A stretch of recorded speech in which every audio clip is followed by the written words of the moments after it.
तो तुमको राजा बनाया जाना है, ऐसी अवस्था में तुम कैसे आए? क्या सोकर सीधे यहीं चले आए?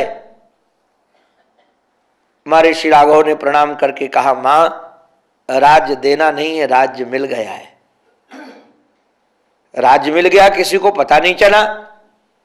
राम जी कहते हैं, पिता दीन मोहि कानन राजू। अब ये कह सकते थे कि हमारे पिताजी ने मुझे जंगल भेज दिया है, किंतु क्या कहते हैं, पिता दीन मोहि कानन राजू। जंगल का राज्य हमारे पिता ने दिया है और वहां हमारा प्रयोजन है। राजा को वहां जाना चाहिए जहां राजा की उपयोगिता हो। मां सुनकर दंग रह गई। ये दृष्टि बदलने का ढंग है। अगर आप घटना को किस ढंग से देखते हैं, मैं कई बार लोगों को कहता हूं, आप इतना भी बोल सकते हैं, एक गिलास में पानी भरा है, किसी से पूछा गया कि पानी कितना है, तो कहता है आधा खाली है। दूसरे से पूछा गया पानी कितना है, बोले आधा भरा है। ये सोचने का ही ढंग तो है। आपके पास जो सुविधाएं मिली हैं, आप ये भी सोच सकते हो कि हम इस लायक तो नहीं थे, किंतु ठाकुर जी ने हमको इस स्थान पर रखा है, ये उनका शुक्र है।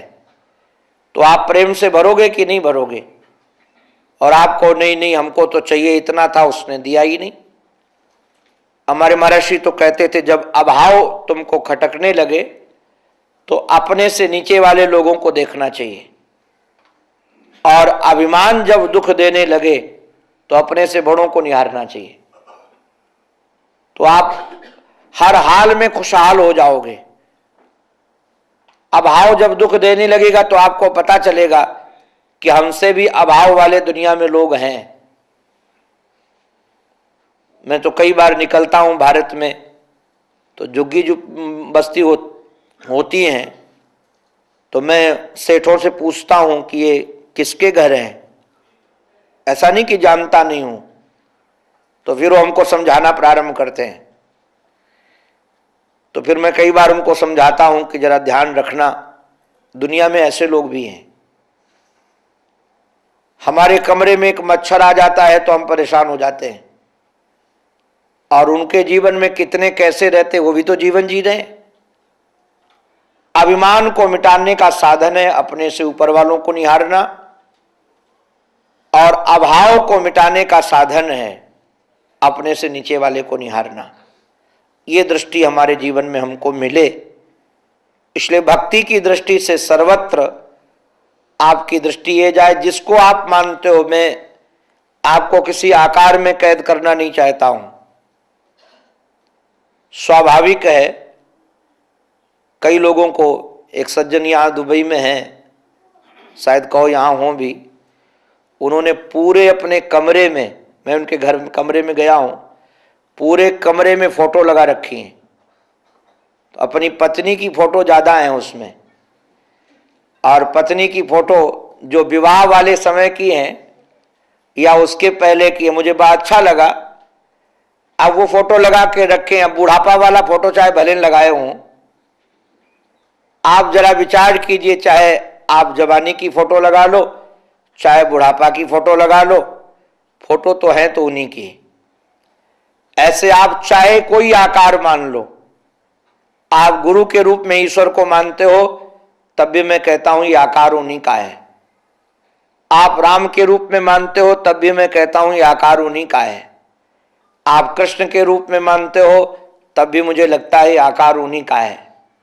आप खुदा के रूप में मानो, ईसा मसीह के रूप में मानो, आप जितने भी आकारों में मानोगे, अगर आपकी दृष्टि में वह आकार ईश्वर का आकार है तो आकार ईश्वर का ही है। परमात्मा का कोई भी आकार नहीं होता है। भक्त उसको जिस आकार में देखना चाहता है, भगवान उसी आकार का बन जाता है। ये जितने भी आकार दुनिया में बने हैं, ये भगवान ने स्वतंत्र नहीं बनाए, अपने मन से नहीं बने। वो जो भक्त जिस रूप में उनको देखना चाहा, वो भक्त परवश हैं। भक्त जैसे कहता है ऐसे बन जाओ तो ऐसे बन गए, जैसे ऐसे बन जाओ तो ऐसे बन गए। तो आकार आप कोई भी मानते हो, हमारे सारे प्यारे के ही आकार है। वह अपने भक्तों के लिए तदाकार बनकर उसी आकार में बनकर आकर के प्रकट होता है। तो आप ये विचार कीजिए, सारा का सारा संसार जो भी घटना घट रही हमारे प्यारे के द्वारा प्रदत्त है, तो निश्चित रूप से आपकी घटना आपको सुख देने वाली होगी, दुख देने वाली नहीं होगी। और यदि ज्ञान की दृष्टि में, तो ज्ञान की दृष्टि में तो संसार की सत्ता नहीं है, जैसे स्वप्न की सत्ता नहीं है, केवल कल्पना मात्र है। जैसे स्वप्न की सत्ता न होने के बाद दिखता है, वहां पर सुख दुख नाम की कोई चीज है ही नहीं। इसलिए किसी भी दृष्टि से आप देखो, आपका जीवन रसीला बनेगा। और भागवत हमको यही सिखाता है, कुंती बुआ के यही भाव है जो श्रीमद् भागवत महापुराण के आधार पर मैंने आपके सन्मुख रखे। अपनी दृष्टि बदलो, सृष्टि बदल जाएगी। अपना परिवर्तन करो, जगत परिवर्तित नजर आने लगेगा। अपना सुधार करो, जग का सुधार हो जाएगा। आप जरा विचार कीजिए, हमको जंगल में जाना है और बहुत सारे कांटे हैं। उन कांटों को यदि निकालने के लिए आप लगोगे तो जीवन समाप्त हो जाएगा, तब भी कांटे पथ के समाप्त नहीं होंगे। आप मर जाएंगे, वन में भटक जाएंगे। किंतु आप अपने पैरों में यदि पादत्राण पहन लें, जूतियां पहन लें, तो फिर सारे का सारा पथ आपको निष्कंटक ही हो जाएगा। वो कांटे कुछ नहीं बिगाड़ पाएंगे। तो प्रयास दुनिया से कांटों को समाप्त करने का मत करो, प्रयास अपने पैरों में पादत्राण पहनने का करो जो अपने बस में है। आप दुनिया को संवारने का प्रयास मत करो, आप अपने हृदय का श्रृंगार करो, जिससे सारा का सारा संसार श्रृंगारवाल लगने लगे, सजा धजा लगने लगे। प्रेमी की दुनिया बड़ी रसीली होती है। कारण क्या है? उसका हृदय रस से भरा होता है, वह इठलाता हुआ चलता है, आनंद से भरकर चलता है। तो हर परिस्थिति हमारी मधुमेह बने, रस में बने, आनंद में बने, यही श्री सद्गुरुदेव भगवान के श्री चरणों में हमारी प्रार्थना है। बोलो भक्तवत्सल भगवान की, सद्गुरुदेव भगवान की। अब किसी को प्रश्न पूछना हो तो वो भी पूछ लो। पूछो पूछो भैया।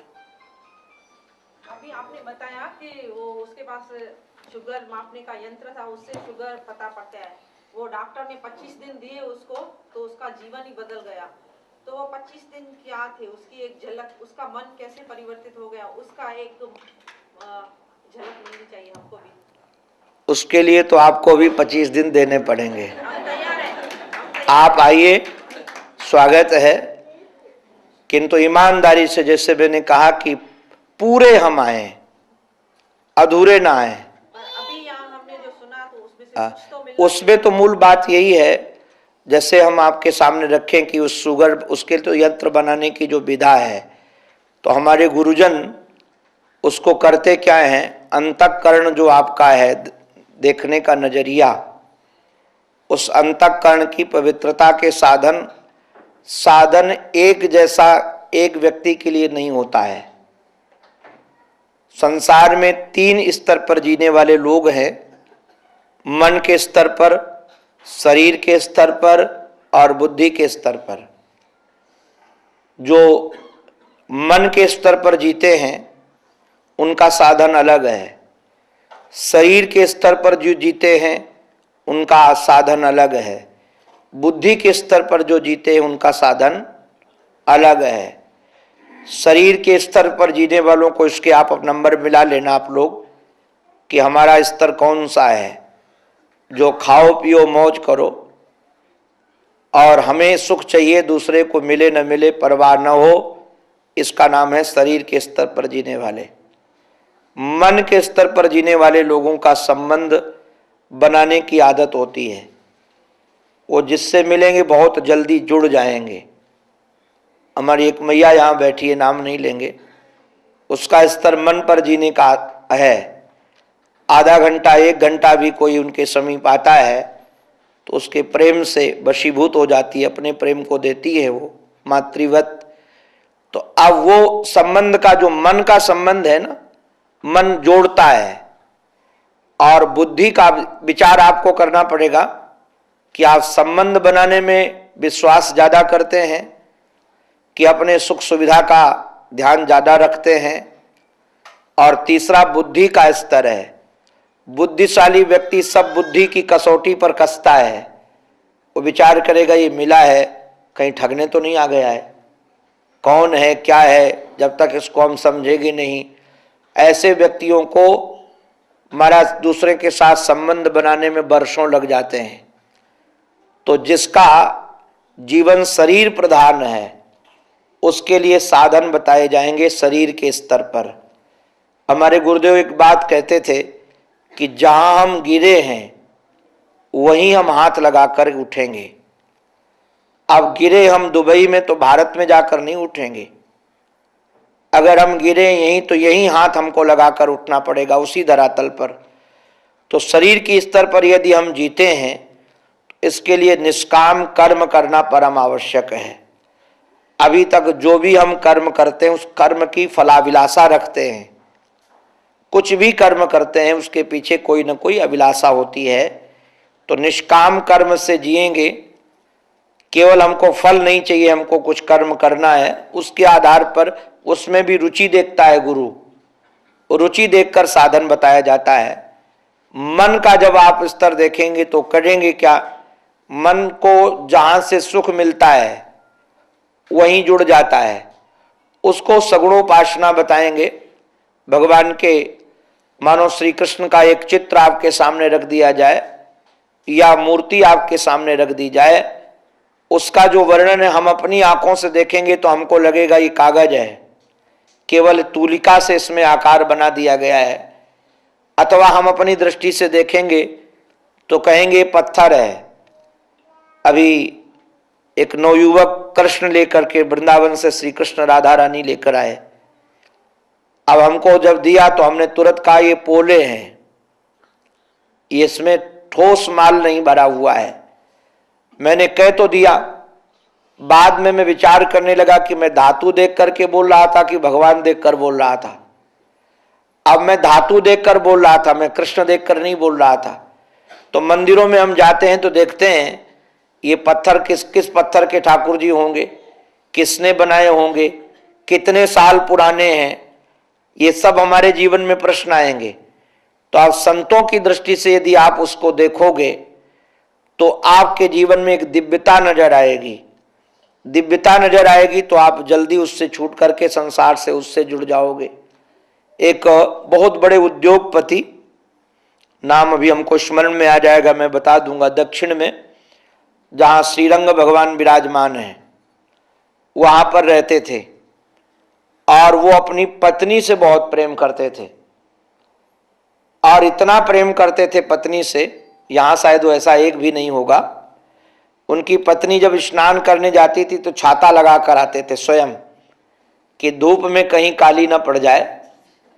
और इतना ही नहीं, आपको जानकर अचंभो लगेगा, उल्टा चलते थे, सीधा नहीं, उल्टा चलते थे। तो संत की दृष्टि, रामानुजाचार्य जी महाराज की दृष्टि पड़ गई। रामानुजाचार्य जी महाराज ने कहा, उसको बुलाया तो आया नहीं। फिर पत्नी ने कहा, भले मानुष सिद्ध संत हैं, तुमको बुला रहे हैं, तुम गए नहीं। तो पत्नी की आज्ञा मानकर गया। संत ने पूछ दिया कि तुम ऐसा क्यों करते हो? उसने कहा कि हमको ये बहुत सुंदर लगती हैं। तो मैं सोचता हूं जितनी देर देख लूं उतना हमारा लाभ है। तो संत ने कहा, अगर इससे सुंदर मैं दिखा दूं दूसरा तो? बोले फिर इसको छोड़ दूंगा। ये ज्यादा सुंदरता के उपासक लोगों का खेल ऐसे ही है। ये मत समझना कि जो आपसे प्रेम आज कर रहा है वो जीवन भर करता रहेगा। अगर ये गुण देखकर प्रेम हुआ है तो गुण का अभाव हो जाएगा तो छूट जाएगा। संत समझ गए कि गुंजाइश है। महाराज वो तुरंत रंग भगवान की ओर मंदिर में ले गए और उन्होंने कहा, ये देखो रंगनाथ भगवान को। तो उन्होंने कहा मैं जाने कितनी बार देख चुका हूं। बोले अभी देखो, और हाथ रख करके उनको जो दिखाया, देखते ही वो रोने लगे। बोले इससे तो आज तक दुनिया में कोई सुंदर देखा नहीं है। और आपको जानकर अचंभव लगेगा, वो व्यक्ति जीवन भर उसके बाद न तो घर गया न कहीं गया, जीवन भर उसी मंदिर पर रहा। जब तक मंदिर खुला रहता था वो खड़े होकर ठाकुर जी को ही देखते रहते थे, क्योंकि संत ने पहचान लिया कि इनके अंदर साधन क्या है, क्या विशेष गुण है जिस गुण से हम इनको लगा सकते हैं। ये गुरु पहचानता है, इसलिए गुरु की आवश्यकता। आप लोग नाराज मत होइएगा मेरे ऊपर। गुरु ऐसा चाहिए जो हमसे मिल सके। अगर वो हमसे मिल नहीं सकता है, मैं किसी की निंदा नहीं करता हूं, महाराज जी हमारे कहते थे, ले खसम को नाम खसम से परिचय नहीं। हम कोई बहुत बड़े महापुरुष का नाम लें और हमारी मुलाकात उससे हुई ना हो, बहुत दूर से दर्शन हो जाएं और कहें काम बन गया हमारा, ऐसे नहीं। साधन बताने के लिए व्यक्ति को देखना पड़ेगा, और साधन तब बताया जाएगा जब हम उससे मिल सकें, पूछ सके। तो अब वो उसको गुण देखे जाएंगे कि इसके अंदर साधन का क्या गुण है, इसकी क्या विशेषता है, उसके आधार पर उसको लगा दिया जाएगा तो तुरंत बढ़ जाएगा वो, मन के आधार पर। अब बुद्धि के आधार पर जो दुनिया को देखता है, हर चीज को बुद्धि से तौलता है, उसके लिए ज्ञान साधन है, उसके लिए फिर विचार साधन है, उसके लिए वेद में विचार का प्रतिपादन किया गया है। और वो 25 दिन की प्रणाली से ही, ज्यादा दिन की प्रणाली से नहीं, एक ज्ञान की भूमिका जब बता दी जाएगी तो स्वाभाविक है हमको यदि पाने की ललक होगी तो हम उधर बढ़ पड़ेंगे। मैं एक बार किसी से पूछता हूं, आप लोगों से पूछूं, एक शब्द है पिपासा। पिपासा का अभिप्राय होता है पानी पीने की उत्कट इच्छा, उसका नाम पिपासा है, प्यासे हैं हम बहुत। आपसे एक प्रश्न पूछूं, कोई मरुस्थल में व्यक्ति भटक गया हो, चारों तरफ कहीं भी जल नजर ना आए, कहीं भी जल नजर ना आए, चारों तरफ रेत रेत नजर आए, अकस्मात कोई व्यक्ति मिल जाए, लगता था कि पानी नहीं मिलेगा तो जिंदगानी चली जाएगी, और मिल करके आपसे सौदा करे। आपसे सौदा क्या करे? सौदा ये करे कि एक गिलास हमारे हाथ में पानी है और दूसरे में 1 करोड़ रुपया हमारे हाथ में थैले में है। हम दोनों देना चाहते हैं किंतु दोनों में एक देना चाहते हैं। आप 1 करोड़ रुपया लोगे तो आपको पानी नहीं मिलेगा, और पानी लोगे तो 1 करोड़ रुपया नहीं मिलेगा। यदि हम सच्चे प्यासे होंगे तो रुपया लेंगे कि पानी लेंगे? पक्का है कि पानी के बगैर जिंदगानी चली जाएगी। इसका नाम पिपासा है। वैसे ईश्वर को जानने की जो इच्छा है, जैसे आपने प्रश्न किया भी कि कैसे दिखाया जाए, उसकी झलक चाहिए हमको। ये जिज्ञासा कितने स्तर तक है ये भी ध्यान देने लायक, ये कितनी देर तक टिकने वाली है। कई बार हम जब भगवान के बारे में थोड़ा सुनते हैं तो लगता है भाई हम भी मिलना चाहिए, हमको हम भी जाने उसकी झलक। वहां से